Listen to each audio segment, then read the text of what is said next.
জানি না কোন চিন্তা আনা যাইব মাইক দিয়া কই না কনসার্ট হলে আনা মনে গেলেন গানের বন্যা বয়ে যাচ্ছে সাউন্ড বক্স দিয়া আমরা মনে উল্লা পাল্টা আর আনে কোনো মাইকের কোনো ব্যবস্থাই নাই এত দূরতে মানুষ হাজার হাজার মানুষ জানাজা পাই নাই লোক আপনি হিসাব করে দেখবেন মানুষ একজনও জানাজা পায় নাই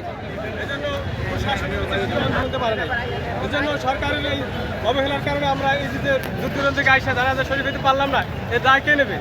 এটা তো নিশ্চয়ই কোনো ষড়যন্ত্র আছে।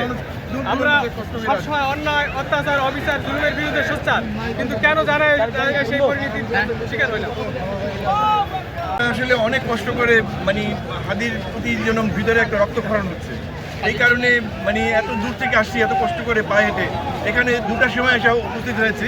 কিন্তু মাইকের ব্যবস্থাপনা দেখে খুব সন্তুষ্ট হলাম, কিন্তু অপেক্ষা করতে করতে মানুষের মধ্যে কিন্তু শেষ পর্যন্ত সেই মাইকের কোনো শব্দ আমরা পাইনি। হ্যাঁ, হাজার হাজার মানুষ জানাজা থেকে বঞ্চিত। এটা এই অব্যবস্থাপনার জন্য আমরা কাকে দোষ দেব? আপনারা মিডিয়া আছেন, আপনাদেরকে আমরা আমাদের এই মনের কথা বলছি, এটা আমার কথা নেই, এখানে হাজার জনতা আছে। আমরা এই মানুষের কাফেলার মধ্যে আস্তে আস্তে শুধু একই কথা যে হাজির জানাজাটা পেলাম না। কেউ সান্ত্বনা দিচ্ছে যে আল্লাহ কবুল করে নিচ্ছে, আমরা হাজির হয়েছি, আল্লাহ কবুল করে নিচ্ছে। কিন্তু এই অব্যবস্থাপনা কি এটা যারা করছে, সরকার করুক, স্থানীয় মন্ত্রণালয় করুক বা যারাই করুক, এত এত মাইক কেন টানালো? একটা শব্দ, একটা কোনো কিছু আমরা শব্দ পেলাম না। খুব খারাপ। এর জন্য দায়ী সরকার। নোয়াখালী থেকে আসছি দেখতে জানাজা পড়বো, এখনো পাইনি ভাই।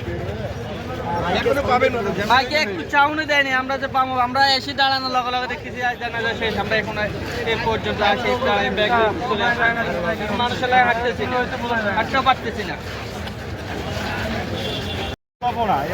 এই অব্যবস্থাপনার জন্য সরকার নিজে দায়ী, এবং এই সরকার কখনো এই অব্যবস্থাপনার দায় এড়াতে পারে না। কারণ তারা যে অন্যায় করছে আমাদের সাথে, আমরা হাজার হাজার লক্ষ মানুষ এখানে জড়িতেছি, তারা মাইকের তার কাটছে, যার কারণে আমরা সবাই এখানে জানাজা থেকে বঞ্চিত হয়েছি। এই বঞ্চিত করার জন্য সরকারের দায়ী, কারণ সরকার এটা প্ল্যান মোতাবেক করছে, এবং এটা করার কারণেই আমরা আজকে হাজার হাজার মানুষ আমরা কিন্তু জানাজা থেকে বঞ্চিত। শুধু এটাই বললাম।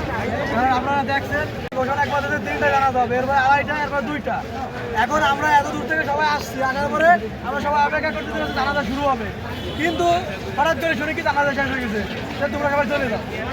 এত মাইক দেখেন, আমরা মাইকের অভাব নাই, প্রতিটা মোড়ে মোড়ে মাইক সেট করছে, কিন্তু কোনো মাইক আওয়াজ নাই। এটা সরকার এরকম একটা গুরুত্বপূর্ণ ব্যক্তির জন্য একটা এত বড় আয়োজন যদি না করতে পারে সরকার, তাহলে সরকার নির্বাচন আয়োজন করবে কেন? নির্বাচন কেমন আয়োজন করবে সুষ্ঠুভাবে? একটা জানাজা যদি কন্ট্রোল না করতে পারে, জানাজা মাইকগুলো যদি কন্ট্রোল না করতে পারে, তাহলে কেমন নির্বাচন কন্ট্রোল করবে?